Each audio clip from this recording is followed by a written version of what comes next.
gracias por acompañarnos una vez más aquí en M2. Saben que aquí en este espacio siempre tenemos entrevistas de alto calibre con gente profundamente talentosa y además con gente que nos habla de proyectos que llevamos mucho tiempo esperando. Ahora, entiendo que hay un universo completo que sigue a Shonda Rhimes, Shondaland. Por supuesto que hablo de la creadora de Grey's Anatomy, Private Practice, Bridgerton, How to Get Away with Murder. Ok, no acabaríamos. Esta mujer sigue haciendo cosas ahora para Netflix. Y esto, échenle un ojito primero cómo va, se llama La Reina Charlotte. Your Majesty, I'm Lady Agatha Danbury. I'm to be on your court. And we shall be great friends. Be careful. You are the first of your kind. You must secure your position. Where is the king? The king cannot see you now. Charlotte may require privacy. She is his wife. She should know. There is nothing to know. I need to know what is going on at Buckingham House. Your marriage cannot go wrong. What's happening? I do not want to fight. I want to fight with you. Fight with me. Fight for me. Your Majesty, your focus should be your country. You are our queen.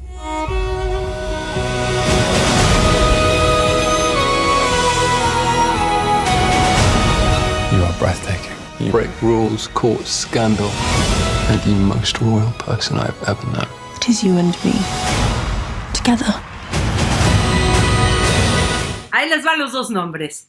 India Amartefio y Corey Malchrist, que, bueno, va a ser difícil aprendérnoslos, pero ellos platicaron con Ivett Salgado acerca de, pues, esta redefinición de las telenovelas y de las series que Shonda Rhimes ha hecho también. Y la verdad es que siempre es interesante y siempre acaban siendo un éxito brutal. Así que veamos qué nos platican ellos, especialmente porque sabemos que lo que haga Shonda Rhimes y su equipo, su prioridad es el melodrama y la inclusión. Evolution of the story for this season is very, very important.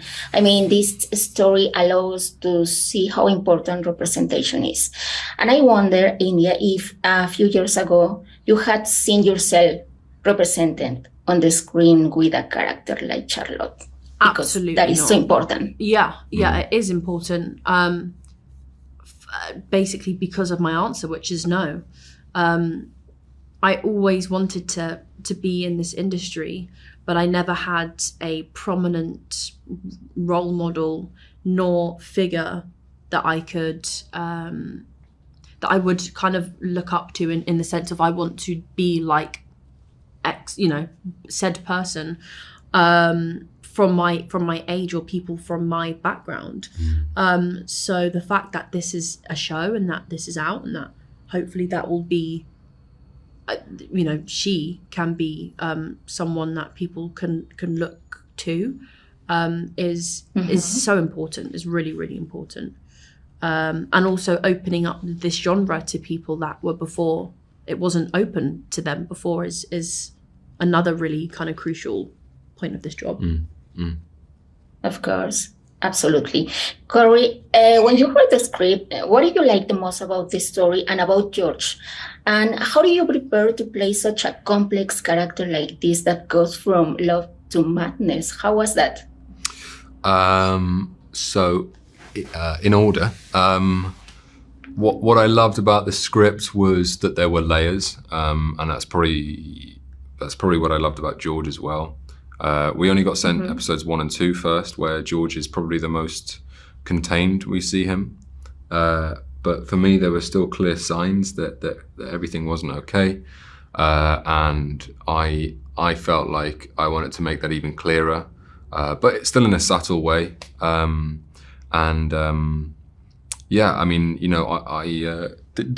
the last bit of the question, how did I prepare? Or what was it like to play a character like that? Yeah. So I started with a lot of research. There's a brilliant book for anyone who is interested after watching this show. There's a brilliant book by a wonderful historian called Andrew Roberts about King George III. There's all this new wealth of information that we haven't had ever before. It was released in 2015. That was all really, really useful. And then, you know, a lot of that has to get thrown away because the scripts are the scripts, and that's the universe, that's the world, that's the character that I play. And, you know, studying that time and time again. And then, you know, through that and some music and working with the cast and Tom, the director, there's quite an organic process to sort of gradually shifting your subconscious in a controlled way, not in an unhealthy way, but in a controlled way, over to the man that is George. Ya se va a estrenar esto el fin de semana, ya a partir del viernes pueden verlo por Netflix. Y la verdad es que hay muchos fans esperando. Tantos que así se congregaron en la alfombra roja allá en Londres, donde Shonda Rhimes habló y habló bien. It's very exciting to me to make Queen Charlotte the center because I watched the performance that Golda gives as Queen Charlotte in Bridgerton. And as she created her, she became more and more fascinating to me. You know, that woman that we see in Bridgerton, like all her power, her style, the way she carries herself, I kept wondering how she came to be. And it was a really simple thing to write this story because it felt like we were just watching a woman earn her power and seeing a great love story.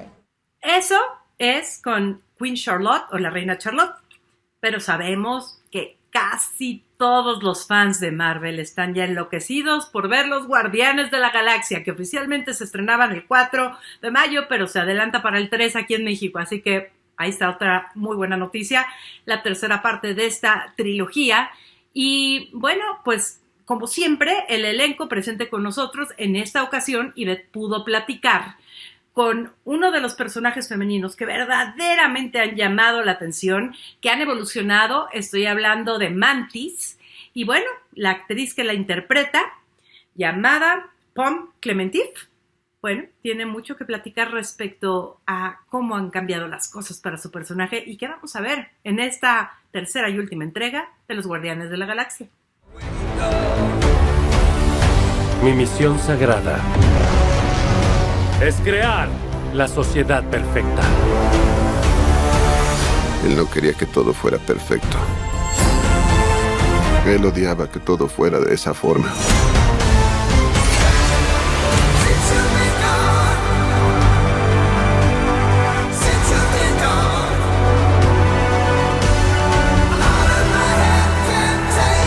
Quiero decirles que estoy agradecido de pelear junto a mis amigos. Incinérenlos.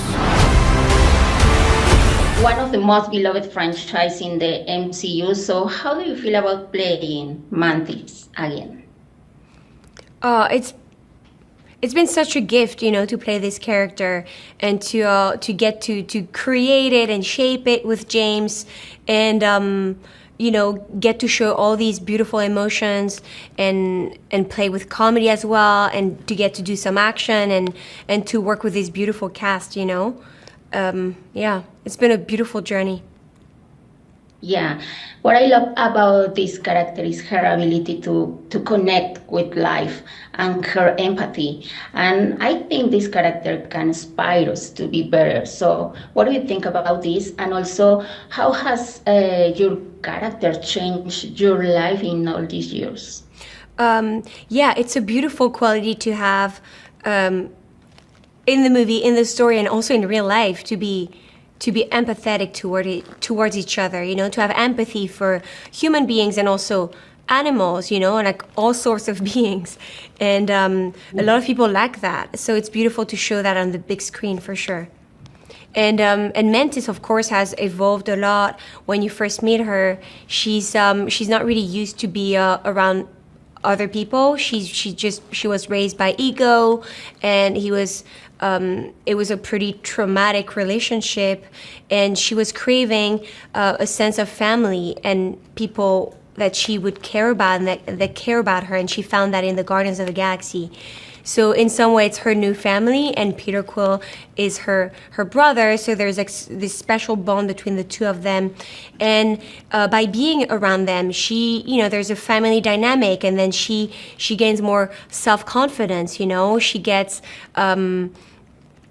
stronger, she gets more opinionated, and sometimes she gets mad, and she gets to kick ass too. So that was fun to do too. Of course. And I think Guardians of the Galaxy changed the way of making superheroes movies at Marvel because of the use of comedy, the music, and its misfit characters. And all these things became something that fans really enjoy. What does it mean for you to be part of a different story like this? I'm very proud to be part of this to be part of this franchise.